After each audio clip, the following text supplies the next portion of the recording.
here we are in July already, and I thought I would just take a minute and just remind you that we're over halfway through the year. So I don't know how you're doing on your New Year's resolutions, but like hang in there. Anybody like still going strong? Yes, Jesse. My New Year's resolution is to climb 12A. Does anybody know what that means? So in rock climbing, you have all these grades, and Raya's always encouraging me to set goals that I don't think I can attain, and that's one of them. I just don't know if I'm like capable, but I'm pushing it, and I'm like halfway there, but I'm starting to hit the ceiling.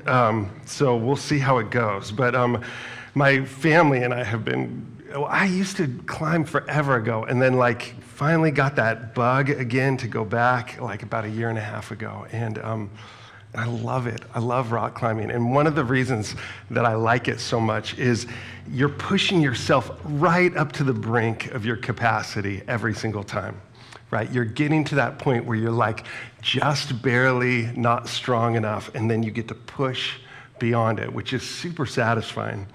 And it takes like every bit of what you've got. It takes every bit of you emotionally, physically, all of this stuff. It's just such a like, to me, such an exciting sport. And thinking about hitting that grade, right? Like that's just like focused, trying to get there, and we'll see. I'll let you know, I'll keep you posted. But there's something within the climbing community that is contagious, is this energy. And there's a phrase that I hear over and over, like climbers, when they're successful. There's this phrase that sort of encapsulates that exuberance, and it's, let's go. Have you heard this phrase being used? And I'm like a little too old to be using that phrase. It's more like what the young kids use. And some of you are thinking, I've been using that phrase, let's go, for my whole life, right? Like when your kids are late for the bus, you're like, let's go. But this is not that. This is like emphasis on the go, and you kind of hold out the O. It's like, let's go, right? And you would think it would be used to like kind of pump you up, but it's what's said after you succeed.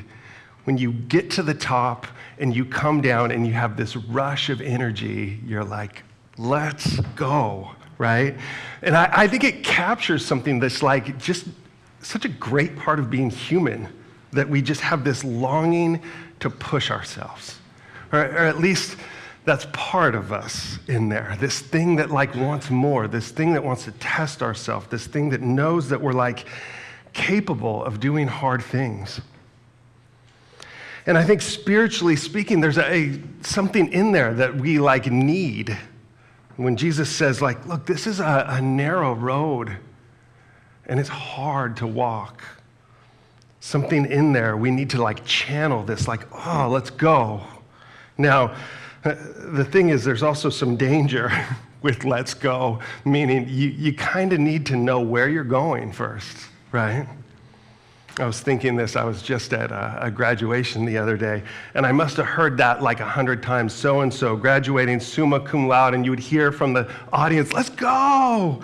Each of these students graduating, and I thought, I wonder if they know where they're going. Probably most of them are thinking, back home to figure out what I do next, right? Like, I think oftentimes in life we have zeal, but we have this sort of question of where we're supposed to be going.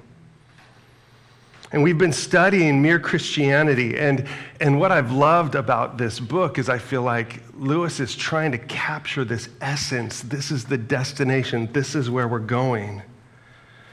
And without that understanding, all that zeal, all that exuberance can get channeled into some really misguided directions. I picture like NASA, they're sitting around getting ready to launch some rocket to Mars, and they're going through the checklist, and all of a sudden somebody yells out, let's go! Like, and you can see the astronauts being like, no, like, let's wait.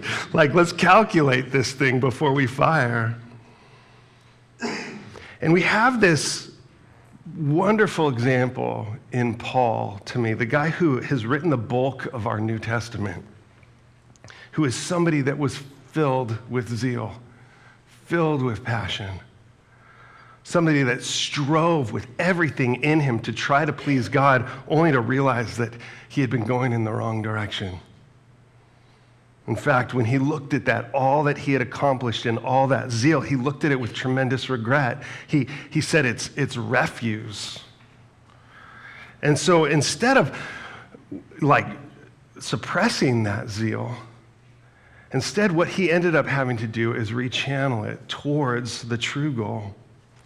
And in Philippians 3, he says this, "Brothers, I do not consider that I've made it my own. But one thing I do, forgetting what lies behind and straining toward what lies ahead, I press on toward the goal for the prize of the upward call of God in Christ Jesus." He had taken all that energy, all that like press into it, like let's go.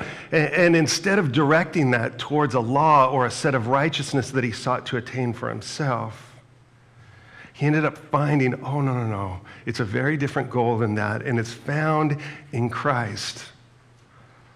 There's something in Jesus that stands in contrast to where we naturally go in our zeal. Something that almost, for us, it's not where we would naturally be drawn to. We have to be retrained. We have to learn something new. And this is like right at the heart of Christianity, is to say that within all of us, there's a brokenness. So when that zeal is just simply reactivity, chances are we're going to go the wrong way. That Jesus is not just showing us an example, but helping us unlearn this old way, this natural way, is what Lewis would describe it as.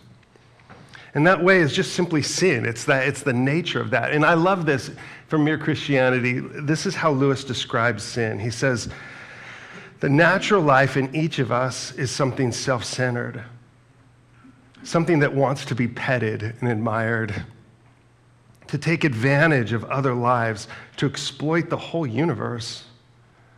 And especially it wants to be left to itself, to keep well away from anything better or stronger or higher than it, anything that might make it feel small.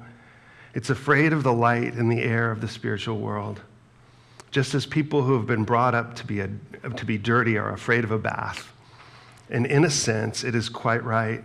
It knows that if the spiritual life gets hold of it, all its self-centeredness and self-will are going to be killed. And it's ready to fight tooth and nail to avoid that. Can you relate? Right? That thing.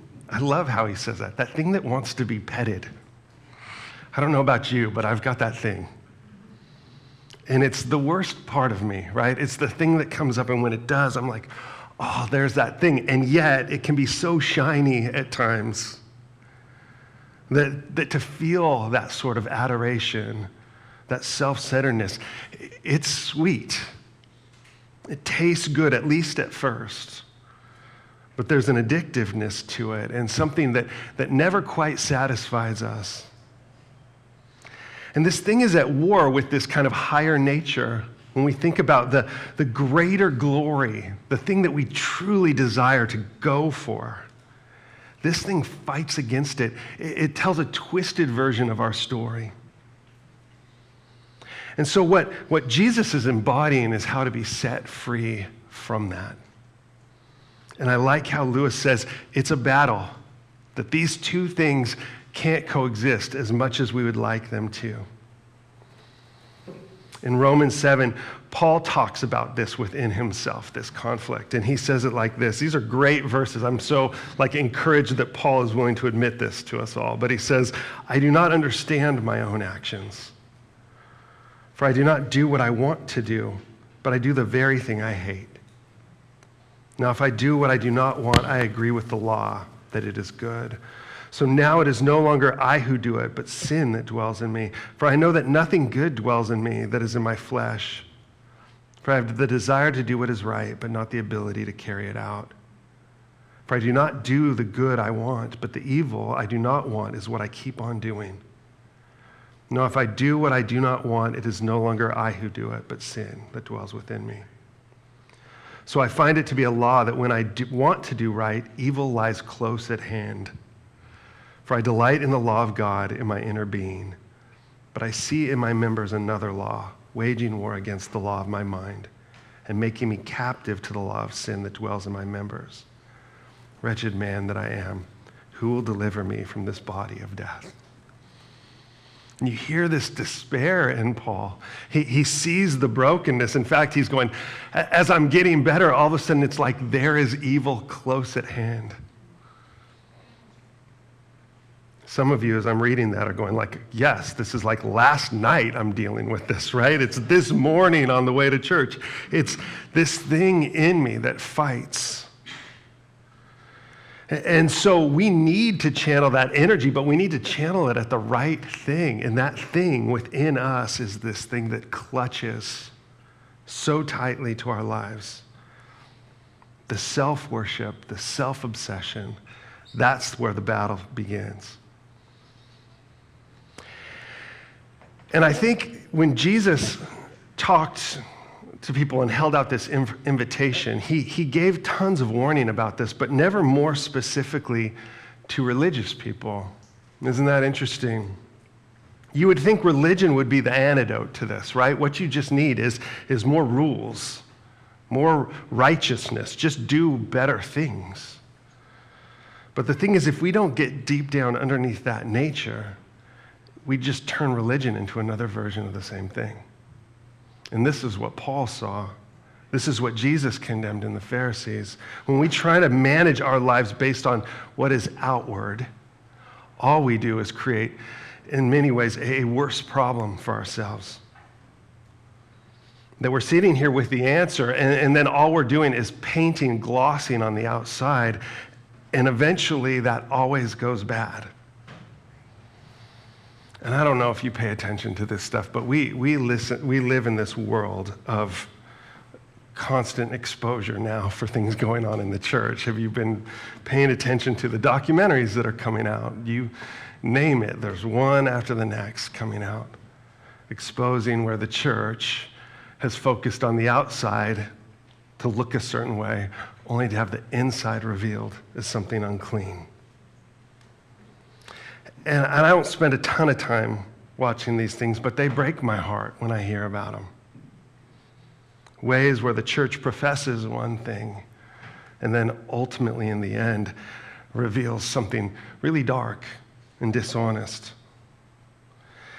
And I love how Paul is so transparent about this. He's going like, look, I'm just going to show you this is what's going on inside of me, but this is where the battle is, and this is where the opportunity for real healing takes place. Part of the good news of the gospel is that we can be healed of this. That this is the thing that needs treatment, but it's a dramatic treatment that takes place. It's like chemo, right? That thing in us has to die. It has to go completely. And Paul's saying, I haven't already attained this, but I'm pressing on to that end.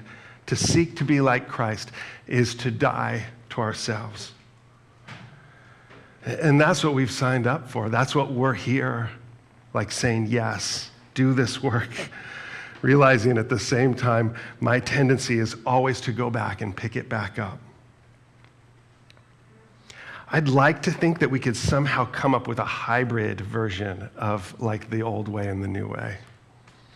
That we can have some righteousness and then some of our fleshly stuff too, right? That's kind of what appeals. I want to keep some of that pleasure of sin and then mostly righteous. Lewis is going to say it's a little bit like paying our taxes. We want to give God what he's due, but we're really hoping there's something left over for us in the end. And I think that's just sort of a natural tendency on our part. But Jesus is going to say in Matthew 6, he says, no one can serve two masters. Either he will hate the one and love the other, or he will be devoted to the one and despise the other. You cannot serve God and money.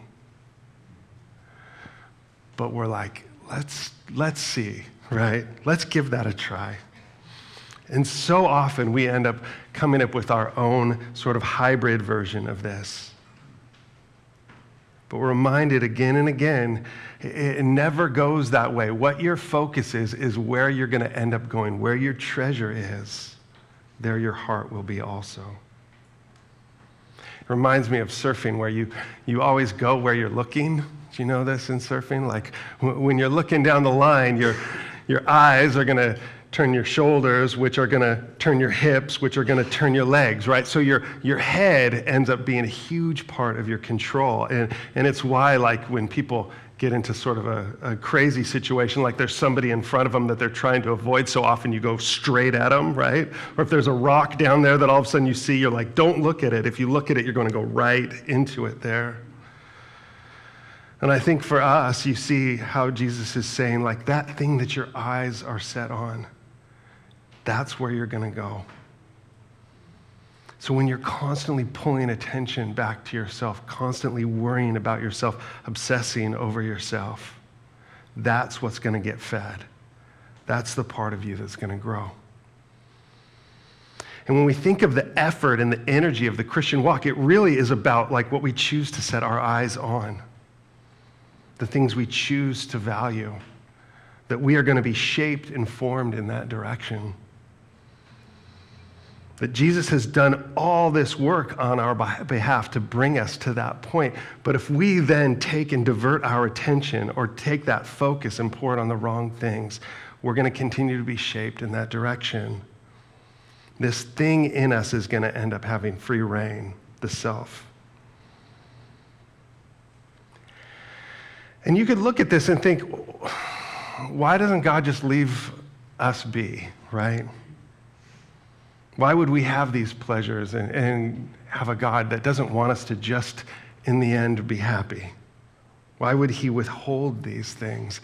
And the truth is, Scripture is saying this again and again, because it doesn't.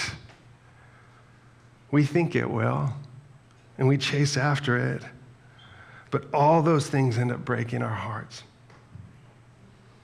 We want to have that little bit of pleasure, but when we get it, it just leaves us unsatisfied and wanting more and more and more, and then leads us to a really dark place.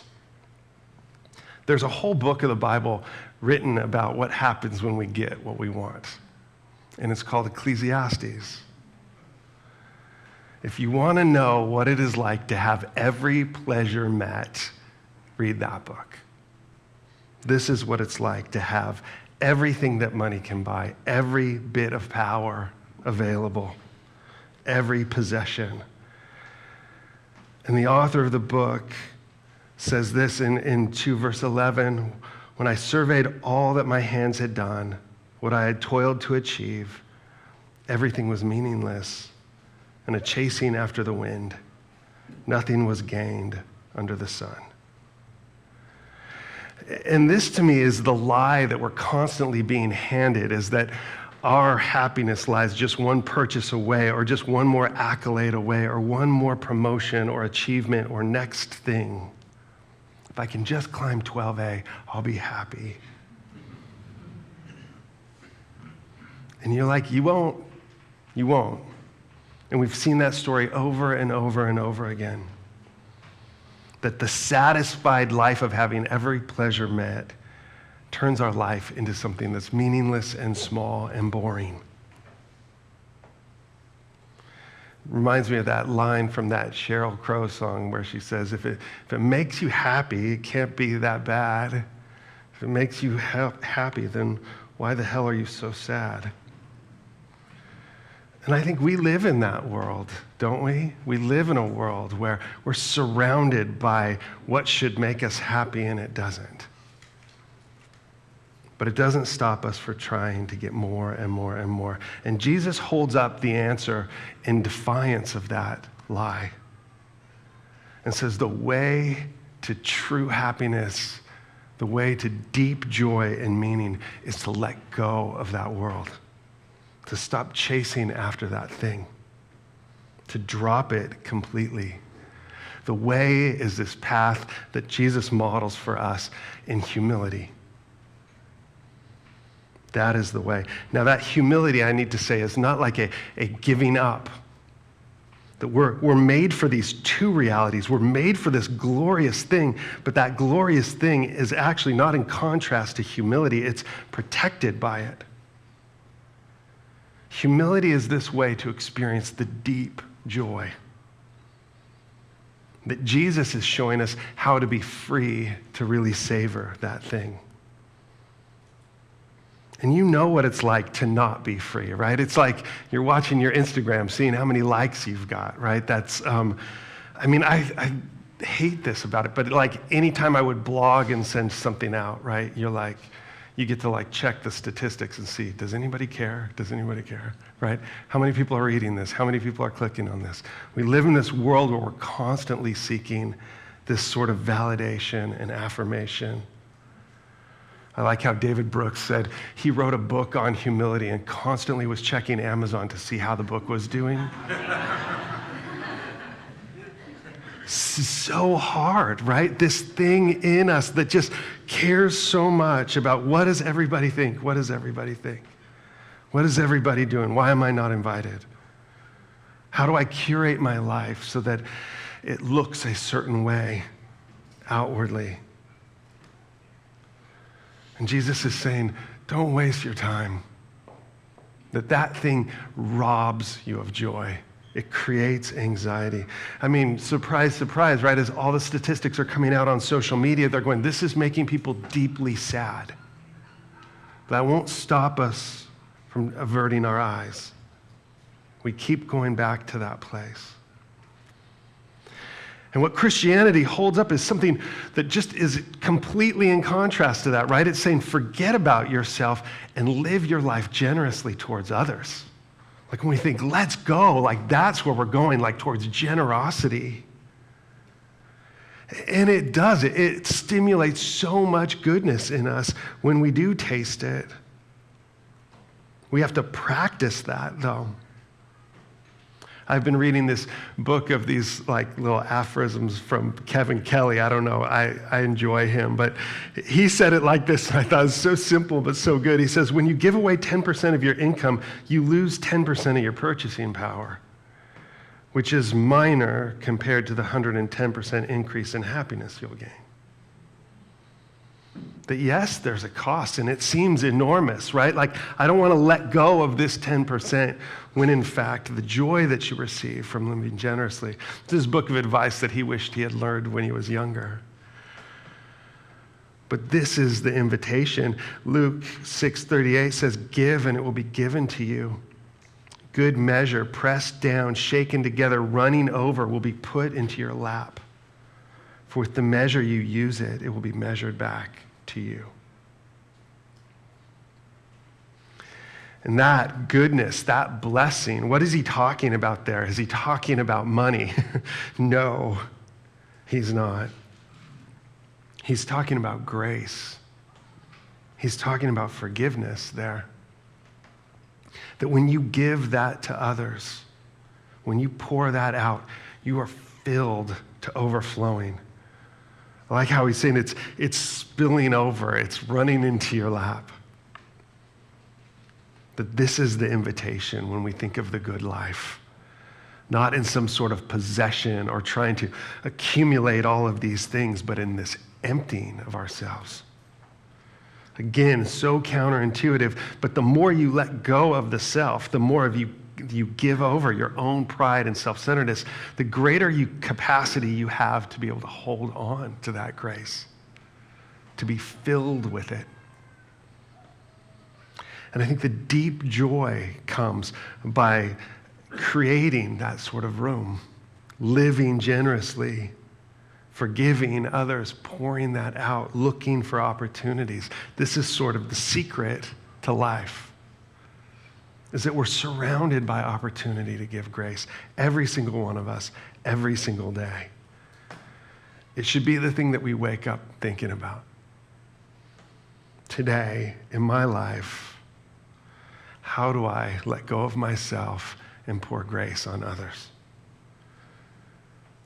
And can you imagine if the church saw that each day as its mission? That's what we're here to do. That's the thing big enough to satisfy that heart of yours and that appetite of yours. That is the story. And the ego is going to get in there and it's going to play havoc with it. But when we choose that thing, what we're doing is choosing to limit the grace that we're able to savor. that self comes in and kills joy. Which is why Scripture tells us it's for freedom that the gospel has come. Freedom from what? Freedom from self. Freedom from pride. In Mark 8, Jesus says, if anyone wants to be my follower, you must put aside your selfish ambition, shoulder your cross, and follow me. If you try to keep your life for yourself, you'll lose it. But if you give up your life for my sake and the sake of the good news, you will find your true life. And how do you benefit if you gain the whole world but lose your own soul in the process? Is anything worth more than your soul? I'm going to read that again. If anyone wants to be my follower, you must put aside your selfish ambition, shoulder your cross, and follow me. If you try to keep your life for yourself, you'll lose it. But if you give up your life for my sake and the sake of the good news, you will find your true life. And how do you benefit if you gain the whole world but lose your own soul in the process? Is anything worth more than your soul? This little secret that we're being shown here, it changes the whole trajectory.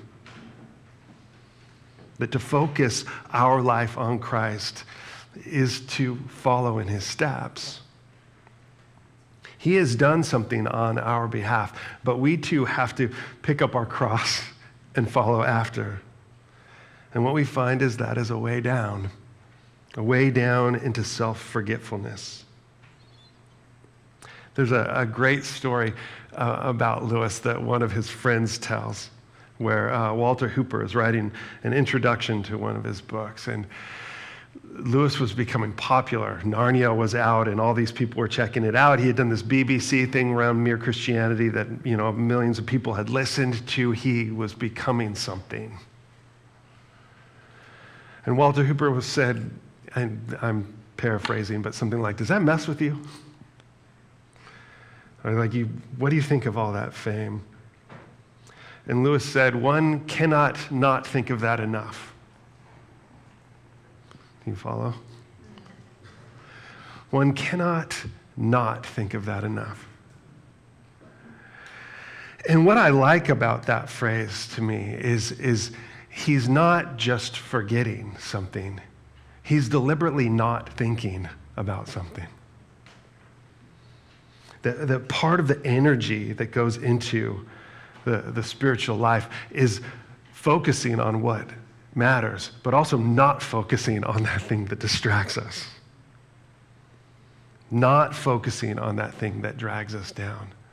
And our eyes are such a vulnerability in this. Our minds, the way we savor and the way we hold on to those things. Which is why Jesus is saying it's not enough to control your outward actions. It's about your heart. It's about the things that you hold on to in your mind. And so the energy of following Christ really is a battle that takes place internally within our hearts, within our thoughts, what we set our minds on. The things that race through our minds. Oh my gosh, I got cut off right here at the top of 3rd Street the other day. Not good things going through Jeff's mind in that moment. Right? And you're like, there's that thing in me that's like, you know what? Nobody does that to me.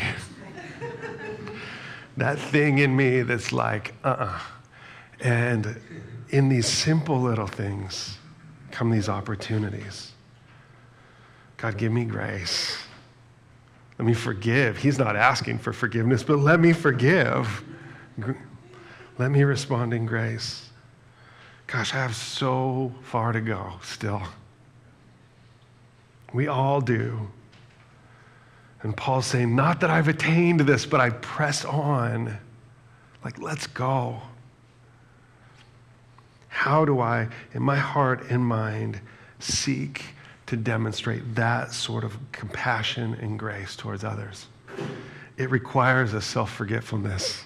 It requires a will to not sit there and savor those things. And I don't know about you, but I love to feel like a victim. I love to savor when I've been wronged.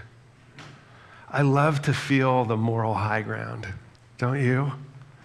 It feels good to be right. And really what we're being asked to do in humility is just let go of the whole game.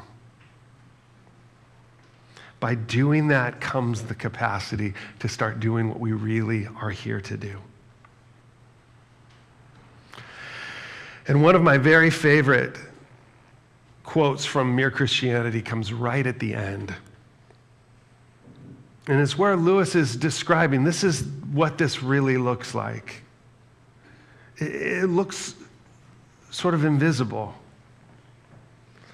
That if you want to know the real Christians, you have to know what to look for. I don't mean that like the special ones, but I mean the ones who are really practicing this thing, like the saints, right? What do those people look like? And it's not going to be the flashy thing. It's not going to be the celebrity thing. It's not, not saying that those things are wrong per se, just those things, when we go after those things, man, danger. And he models this to me in a way that, to me, is so inviting.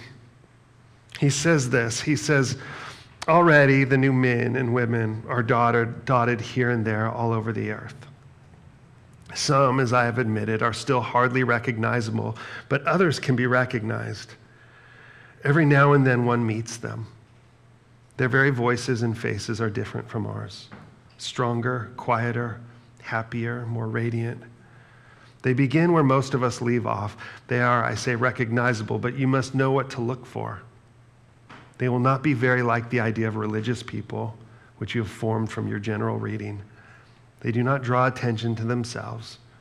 You tend to think that you're being kind to them when they're really being kind to you. They love you more than other men do, but they need you less. We must get over wanting to be needed in some goodish people. That is the hardest temptation to resist. They will usually seem to have a lot of time. You'll wonder where it comes from. When you've recognized one of them, you'll recognize the next one much more easily. And I strongly suspect, but how should I know, that they recognize one another immediately and infallibly across every barrier of color, sex, class, age, and even of creeds. In that way, to become holy is rather like joining a secret society. To put it at the very lowest, it must be great fun. Something about that, I don't know about you, but it captures something in my heart, like the deeper story. A way of living life that's like kind of a conspiracy of kindness. We used to do this thing, and this is entirely my wife's doing, but at Christmas, where we would celebrate the 12 days of Christmas by leaving like a present on the doorstep of somebody that we knew, for each day. It is so fun. I'm sure my kids remember that, kind of putting together these little presents and leaving them there, knowing like the anticipation of the joy that it would bring the next day as somebody came to their doorstep and found this little gift there. It was so wonderful because every family that we did that for would be like, oh my gosh, we didn't know it was you, and this was so fun, and you've totally made our Christmas. And I would think, oh, the joy that actually we would experience, I think, would be probably in the end more. And I don't say that as like a pat on our back. I'm saying it as just a simple little illustration. But I think this is what Lewis is saying, is it's not this big complicated thing. That it's as simple as a meal for somebody that you're thinking about, or even sometimes a note just of remembrance. Noticing other people when they're suffering and coming alongside. Maybe it's just even simply listening to somebody without speaking or constantly giving advice or thinking of that next thing that you want to say. Do you see what he's getting at? There's this capacity inside of him. And Dallas Willard, he puts it this way. He says, you recognize the saints not by the appearance, but by the warmth that emanates from them. And that when we come across one, we recognize that warmth and draw near it like a cold person to a fire. I think this must have been what it was like to know Jesus. That you just felt this warmth, this deep compassion coming from him. Somebody who's not striving to place himself in the center of things, but just able to see whoever is there and then experiencing such joy. You think of Jesus in these gatherings, and he's always going to the lowest table in the room and sitting there. But I can only imagine everybody's like, oh, I wish I was sitting there. That there's this gladness that comes in that freedom from self. This is the invitation. Jesus is saying, this is the story big enough. It's worth it to lay these things down. And when we think of mere Christianity, we want to turn this thing into something often so complex when really in the end you see just how simple it is. As Jesus is going to say, what you've done for the least of these, you've done unto me. That to follow Jesus is to care for those in need. And what might appear sacrificial at first turns out to be the greatest gift. The generosity that comes with laying aside that, whatever that is, 10%, is replaced with 110% of gratitude. And this is the invitation to us, I think, as a church, as we come to the end of this series. I'm so glad that we can come to the Lord's table. It's a picture of sacrifice. It's a picture of God's heart being one that compassionately gives. And as we take the communion, we take it with deep gratitude and appreciation. But we also recognize our assignment, don't we? That we come to this table, we are called to give in such a way. We remember what Christ has done so that we, in turn, can follow. And the beautiful part of all of this is that he hasn't just gone in front of us and is there from the finish line beckoning us to follow. That Jesus accompanies us in this. He comes with us. His Spirit dwells within us. He empowers us to do this. As we take these elements, we realize that we've been given enough, that he is doing a work in us, and that he will be faithful to complete it. I think of Jesus saying to us, come follow me. This was always the invitation. And I don't know about you, but I think, let's go. As a church, let's go. Let's open ourselves to this. Let's lay aside the sin that encumbers us. And let's follow our captain as he leads us forward. Some questions for you before we go to communion. Where do I find my own desires interfering with the direction God's calling me? Are there things that I need to lay aside that are distracting my focus? Those things are encumbrances, right? They weigh us down. Where do I find that resistance in myself? How do I go after that thing and lay that thing to the side? Number 2, where do I lack courage to follow? Are there things about God that I don't trust? What am I afraid to give him control over? Because sometimes that path is daunting. Jesus isn't saying, I want you to just lead this simple, self-forgetful life. He often takes us on paths that require so much of our hearts, more and more and more of our hearts, more and more of our trust. How do I continue to give him my heart? And what might it look like to be really free from comparison, jealousy, insecurity? How might this free me up to truly live the life that God has planned for me? And there's a life like that for each one of you, an invitation every single day to take part in. May we as a church have the courage to step into that call and to follow.